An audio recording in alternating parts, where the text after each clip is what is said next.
You are standing at the edge of camp. The fire is behind you, the dark is in front, and the people you have slept beside your entire life are pointing you toward it. No food, no weapon, no shelter, just the night. And somehow, before any language could name it, you already know. This is worse than dying. Ancient humans had many ways to punish each other, but there was one punishment so psychologically brutal that modern neuroscience has found its fingerprint still running inside your nervous system. Banishment. It wasn't just a punishment. It was the end of the world. 50,000 years ago, on the open grasslands of East Africa, humans lived in bands of roughly 20 to 100 people. No walls, no backup plan, no individual survival. In 2012, anthropologist Christopher Boehm published decades of research on these early communities. He found something remarkable. Before any written law existed, every group had unwritten social codes and deliberate, coordinated ways of enforcing them. But here's the thing. Your group was not just your social world. It was your food, your warmth at night, your protection from everything in the dark that wanted to kill you. A lone human on the African savanna had perhaps a week, maybe two. You didn't belong to the group. The group was the only reason you were still alive. So what happened when someone crossed the line? First came warning glances,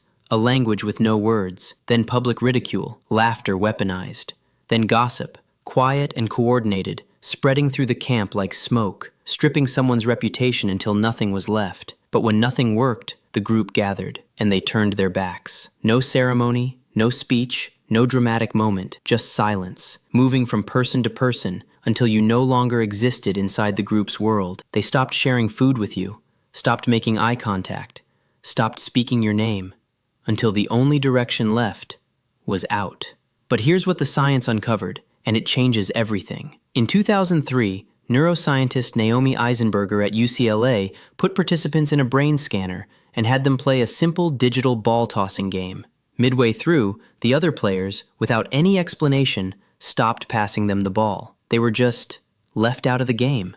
The brain scans showed an immediate response. The region that lit up? The same region that activates when you break a bone. Social exclusion and physical pain are not a metaphor for each other.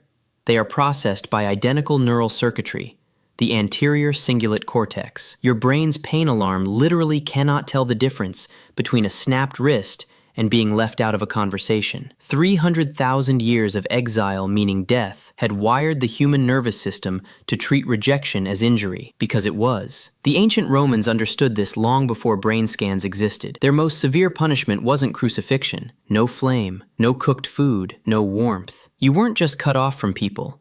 You were cut off from civilization itself. The worst thing you could be called was outlagi, an outlaw, a person placed outside the law, outside its protection, which meant anyone at all, could kill you with zero legal consequence. You didn't just lose your community, you lost the right to exist in the human world. Here's where the story turns strange. Exile wasn't always considered the more merciful punishment. Among hunter-gatherer groups studied across Tanzania, the Arctic, and the Pacific Islands, the most dangerous offenders, the ones who had broken the group's trust beyond repair, weren't banished, they were killed. Because a desperate, exiled human was unpredictable. They were still out there, still watching. The group feared exile, but they also feared the exile. We don't have formal exile anymore. No one turns their back in a public ritual. No one says the words out loud, but the mechanism is still running. Every time your chest tightens before you hit send on a difficult message, every time a friend goes quiet and something in your gut says something is wrong, every time you say something in a room and it lands in silence, and your heart rate spikes before your brain can explain why, your nervous system is still scanning for the signal that your ancestors spent their entire lives watching for. Am I still in? Am I still safe? It is not weakness dressed up as emotion. It is the oldest survival system the human body ever built. Aristotle wrote in 350 BC that a person who can live outside the bonds of human society is either a beast or a god. Most of us are neither. We are people who remember, in our bones, in our nervous systems, in the pit of our stomach, what it cost our ancestors when the group looked away. The fire is still behind you, the dark is still in front, and every single day, without knowing it, you are making sure you never have to walk toward it.